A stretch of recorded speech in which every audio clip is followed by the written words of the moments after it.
Catholic News Roundup is brought to you in part by PewSitter.com, your online Catholic newspaper for the third millennium, CatholicMediaCoalition.org, in line with the Church, online with the world. And TheAmericanCatholic.com, politics and culture from a Catholic perspective.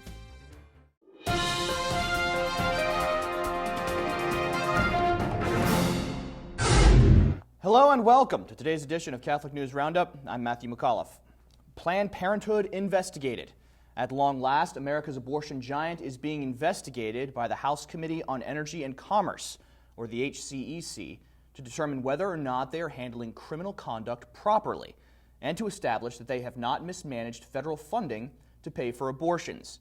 A letter leaked to the Washington Post sent by HCEC Chairman Cliff Stearns to Planned Parenthood CEO Cecile Richards is demanding official documentation proving that Planned Parenthood Federation of America is not, and its affiliates are not, quote, impermissibly subsidizing abortion, end quote.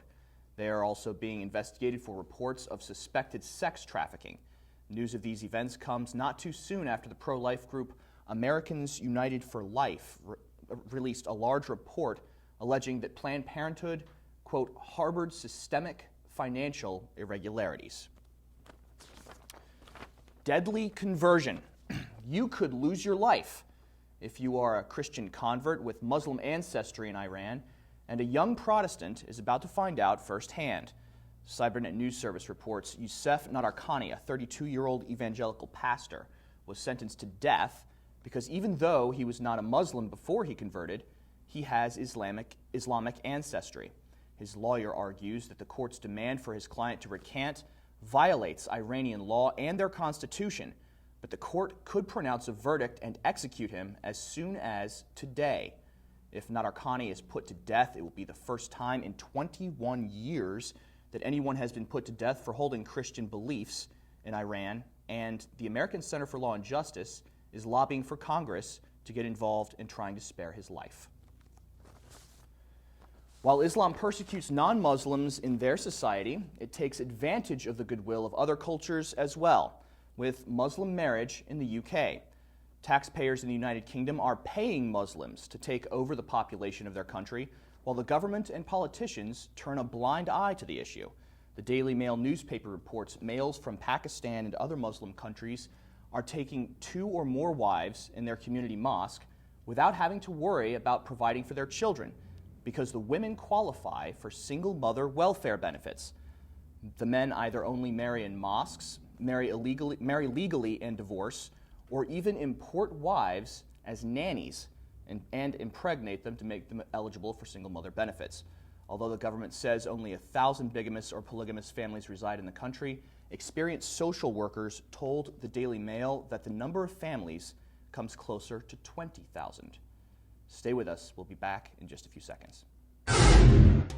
Catholic News Roundup is brought to you in part by NewOxfordReview.org, the voice of Catholic Orthodoxy, in print and on the web, and RenewAmerica.com, expanding the influence of America's grassroots in the cause of freedom.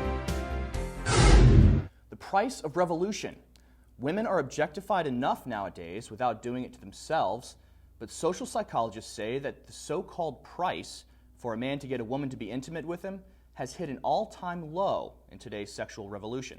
The New York Post says that more than 25% of women report indulging in fornication within the first week of dating someone new, and interviews done by researchers lead them to believe this is higher than before.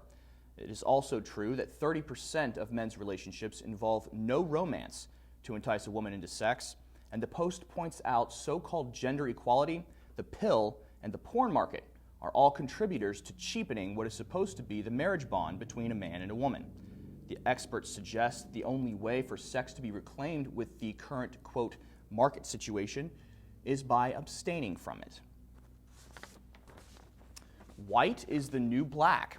A teaching consultant in the United Kingdom says children, 2 and up, should not be exposed to white paper or black witches' hats, since the traditional understanding of color in relation to these things could lead children to racism. The Telegraph reports that instead, the toy box should be, quote, censored to contain pink hats and colored paper to be drawn on with paints and crayons that have the, quote, full range of flesh tones to represent the diversity of the human race. Ann O'Connor, an early years education authorities advisor for education and diversity, says, quote, people who are feeling defensive can say, well, there's nothing wrong with white paper. As an early years teacher, the minute you start thinking, quote, well, actually, if I give everyone green paper, what happens? You have a teaching potential, end quote. As you may remember, teachers of children from as early on as kindergarten are also required to file reports on their students with the government of any behavior that could be considered racist, which will be accessible on their permanent record. I'm Matthew McAuliffe. Thanks for tuning in. Be sure and tune in tomorrow for your daily dose of Catholic News Roundup right here on RealCatholicTV.com. And be sure to check out The Vortex today, where Michael talks about Europe and the Eucharist. Thanks for tuning in. Be sure to tell all your friends about us. And as always, God bless you.